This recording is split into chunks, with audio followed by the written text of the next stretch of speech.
Anda kembali di Dua Sisi, pemirsa. Saya ke Bang Reza. Bang Reza, setelah kita mendengarkan panjang lebar mengenai sosok si pelaku, tadi menantunya juga bercerita bahwa Bapak tidak pernah melakukan yang aneh-aneh, nggak pernah ikut aliran agama tertentu, tapi terilhami dari mimpi. Dan tadi Pak Kiai cerita soal surat ancaman yang ditulis, diketik pakai komputer, kita lihat. Anda melihat apa? Sosok yang seperti apa ini kalau secara psikologis Anda melihatnya? Ketika saya membaca atau melihat surat itu yang judulnya adalah Sumpah yang Kedua, muncul dua pertanyaan. Boleh saya bertanya ke Mbak Ini ya? Boleh, silakan. Mbak Ini, pertanyaan pertama, boleh saya tahu pendidikan almarhum apa ya? SD, SMP, perguruan tinggi? Mungkin SMP mungkin.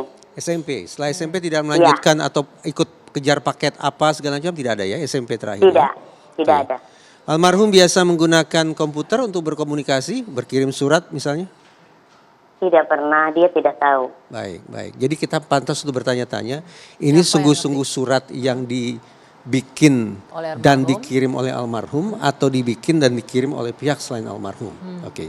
Itu pertanyaan yang saya tidak bisa jawab. Nah, sekarang saya ingin mengatakan begini. Sangat disesalkan bahwa almarhum ini, apa boleh buat dengan segala hormat saya ke keluarga, tampaknya bisa disebut sebagai seorang residivis. Karena ini merupakan kali kedua paling tidak yang bersangkutan berurusan dengan otoritas penegakan hukum. Sebelumnya bahkan sudah jatuh vonis ya. Nah, karena yang bersangkutan apa boleh buat disebut sebagai seorang residivis, maka saya sesungguhnya mempertanyakan kerja sejumlah otoritas penegakan hukum. Oh, Anda lebih ke arah situ ya? Ke sana. Karena ada kaitannya dengan bagaimana kemudian orang ini menjadi seorang residivis. Sebetulnya tetap persoalannya persoalan psikologis. Tetapi kemudian saya bertanya-tanya tentang bagaimana kerja otoritas penegakan hukum. Pertama, ketika yang bersangkutan ini diputus oleh pengadilan, adakah di dalam naskah putusan itu perintah dari hakim bahwa terdakwa harus menjalani pengobatan? Ini sesungguhnya merupakan bunyi pasal 44 ayat 2 KUHP. Bahwa terhadap pelaku pidana yang dianggap memiliki gangguan kewarasan, maka hakim dapat memerintahkan kepada yang bersangkutan untuk menjalani pengobatan. Nah, karena almarhum ini sudah pernah melakukan pengerusakan, bahkan divonis bersalah, maka sudah sepatutnya menurut saya hakim memerintahkan dia untuk menjadi pengobatan. Itu tidak bisa terjawab juga oleh kita tidak malam terjawab, hari ini ya. Tapi tadi keluarga mengatakan bahwa pelaku sempat dirawat ya Mbak ya, sempat mendapatkan perawatan soal gangguan kejiwaan. Mbak ini? Enggak pernah dirawat. Tidak pernah dirawat. Enggak pernah di rumah sakit jiwa segala macam, tidak pernah ya? Tidak pernah. Pada aspek itu berarti ada persoalan. Terkait dengan otoritas Mahkamah Agung yang kenapa kemudian tidak mengeluarkan perintah itu. Karena apa boleh buat, hari ini kita perbincangkan almarhum statusnya sebagai orang yang kembali melakukan perbuatan berbahaya.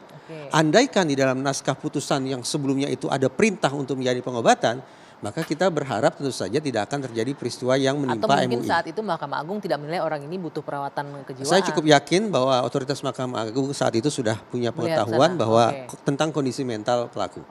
Itu satu. Yang kedua, setelah almarhum ditetapkan sebagai seorang terpidana, pasca divonis bersalah oleh pengadilan, maka apakah otoritas Kementerian Hukum dan HAM melakukan penakaran resiko atau risk assessment tidak?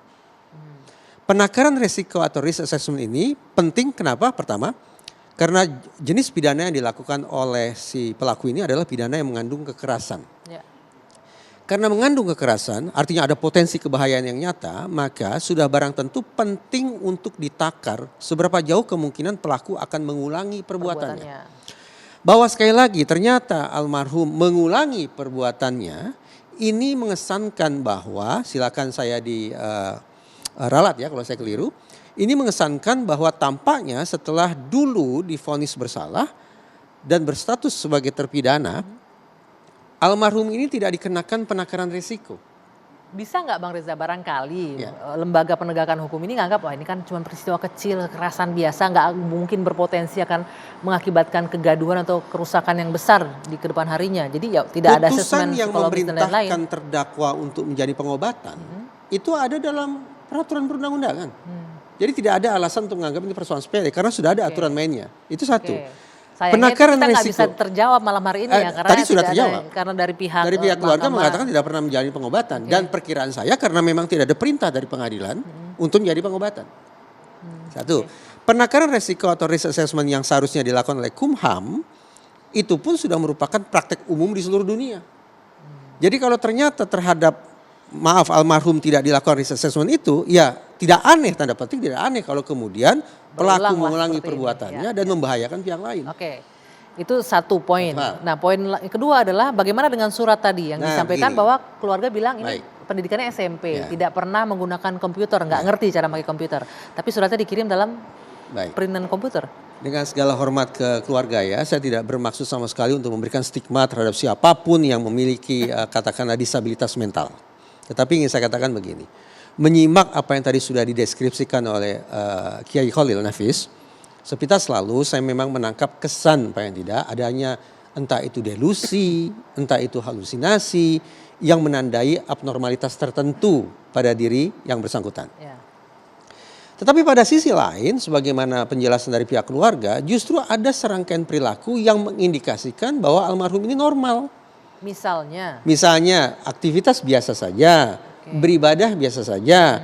Bahkan tadi juga dikatakan masuk dalam organisasi menembak.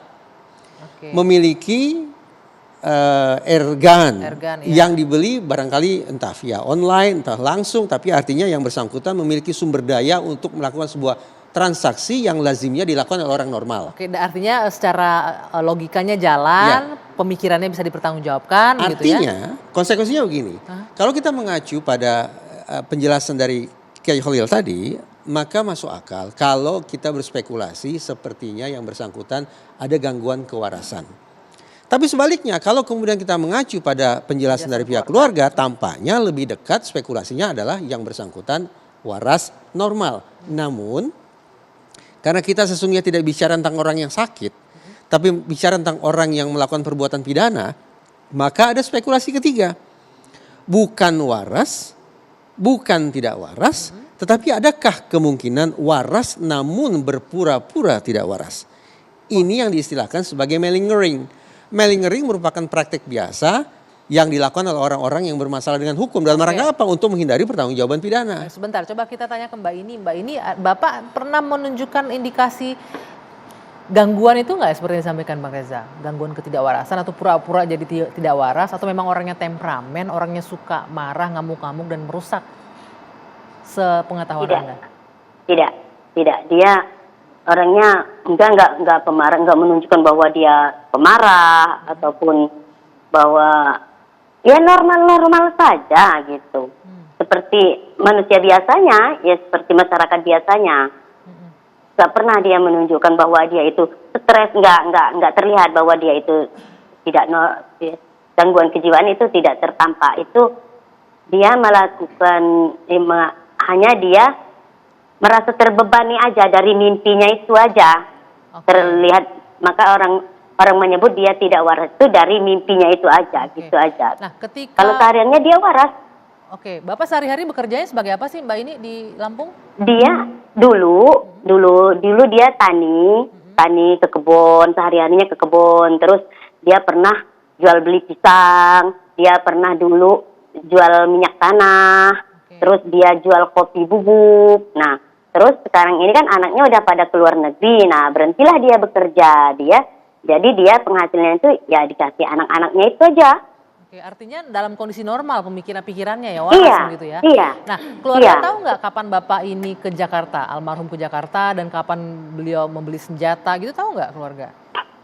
Kalau dia ke Jakarta, ya dia tahu. Cuman kan tujuannya itu kita nggak tahu gitu ya. Dia pamit ke Jakarta. Almarhum beli senjata, Mbak ini tahu? Enggak, sama sekali kami tidak tahu bahwa dia itu memiliki senjata. Kami sumpah demi Allah saya itu nggak tahu. Bahkan keluarga nggak ada yang tahu kalau dia itu memiliki senjata. Ikut klub menembak juga nggak tahu? Enggak tahu.